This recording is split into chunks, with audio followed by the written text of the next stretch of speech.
Hello everyone, welcome back to my YouTube channel. আর আজকে আমরা যে বিষয়টা নিয়ে কথা বলবো সেইটা হচ্ছে যে শেল অ্যাডভান্সের ইঞ্জিন অয়েল। ইঞ্জিন অয়েল ইঞ্জিন অয়েলের বিষয়ে আমার আগে অনেক ভিডিও দেওয়া আছে, বাট শেল অ্যাডভান্স নিয়ে অ্যাকচুয়ালি কোনো ভিডিও করা হয়নি। আর এটা হচ্ছে 10W40 premium mineral motor oil, যেটা অবশ্যই 1 লিটার। আর এইটার হচ্ছে আগে একটা কথা বলে নিই, শেল অ্যাডভান্সের একটা স্পেশালিটি সম্বন্ধে বলি। সেটা হচ্ছে যে শেল অ্যাডভান্সের কাহিনীটা হচ্ছে এইটা যখন আপনি বাইকে দেবেন তখন কিন্তু বাইকটা অনেক স্মুথ হয়ে যায়। আমি যেহেতু মানে আমি এই শেল অ্যাডভান্সটা আগে ইউজ করতাম, তারপর মটুল আমি অনেকদিন ইউজ করছি, আমি ইউজ করতেছি। আমার বাইকে মটুল দেওয়া আছে, আপনারা জানেন যে 300V দেওয়া আছে। আর হচ্ছে আমি ওইটাই নর্মালি ইউজ করি, fully synthetic. But mineral engine oil আমার বাইক যখন প্রথম কেনা হয়েছিল, বাট ব্রেকিং পিরিয়ডের সময় আমি হচ্ছে শেল অ্যাডভান্স একটা দুইটা ইউজ করছিলাম। আর আগে যে বাইকগুলো আমি ইউজ করছি ওইটাতে আমি শেল অ্যাডভান্স ইউজ করছি। শেল অ্যাডভান্সের fully synthetic, semi synthetic and মিনারেলটা তো ইউজ করছি, অ্যান্ড শেল অ্যাডভান্সের আমি লং রাইড ইঞ্জিন অয়েলটা পর্যন্ত ইউজ করছিলাম।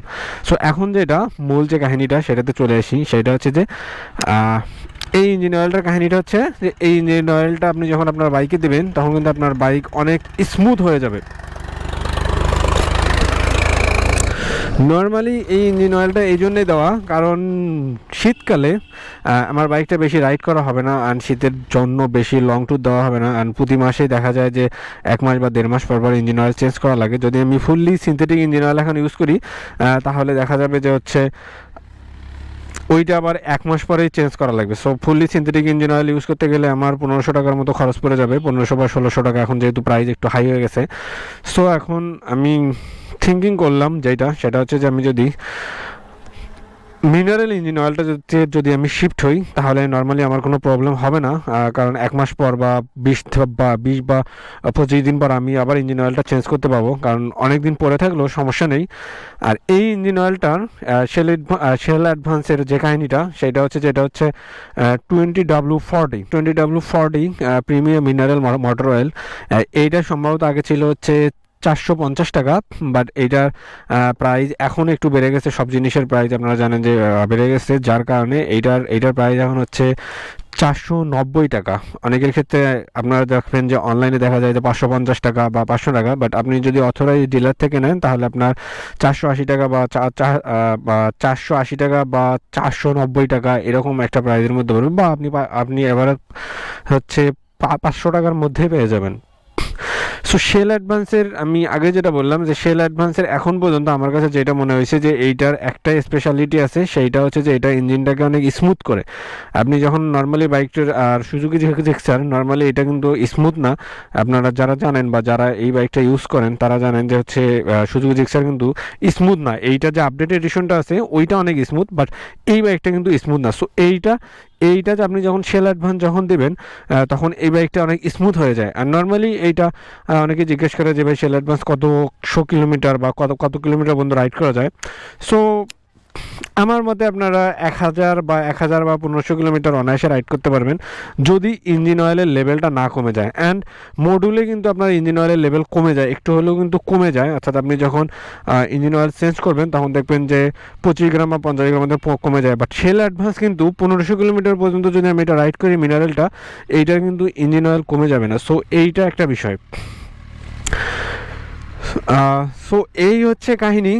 আর এই জন্যে আজকে ভিডিওটা করা, আর কারণ আমি শেল অ্যাডভান্স নিয়ে আসলে কখনো ভিডিও করিনি, আমি মডুল নিয়ে ভিডিও করছি।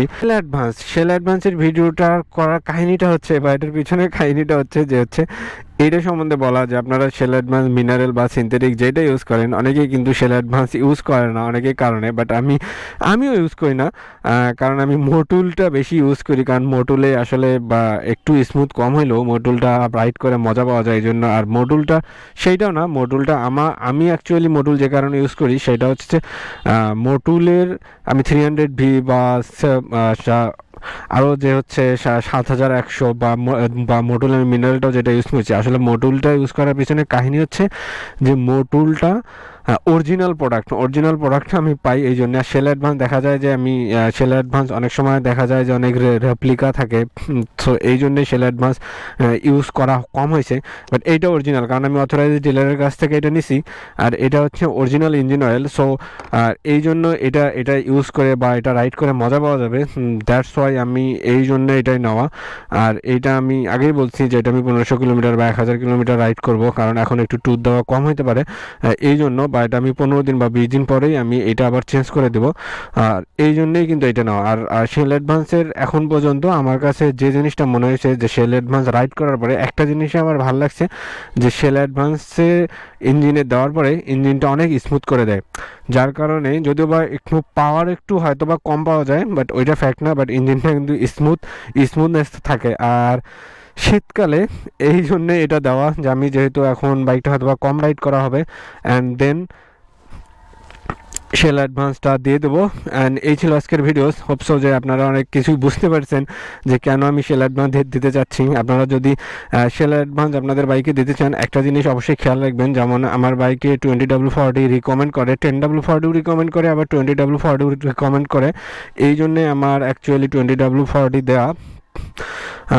যেহেতু আমার 40টা ঠিক আছে, এখানে 20 বা 10 থাকলেও কোনো প্রবলেম নেই। আপনারা আপনাদের বাইকের অবশ্যই রিকমেন্ডেড অনুযায়ী যে গ্রেডটা আছে, আপনারা ওই গ্রেড অনুযায়ী অবশ্যই আপনাদের ইঞ্জিনে দিয়ে দেবেন, তাহলে ইঞ্জিনে কোনো প্রবলেম হবে না, বা হিটিং ইস্যু থাকবে না, বা আদার্স মাইলেজ ইস্যু এগুলো কোনো থাকবে না। অর্থাৎ আপনার যেইটা রিকমেন্ড করবেন অবশ্যই আপনারা সেইটাই দেওয়ার ট্রাই করবেন।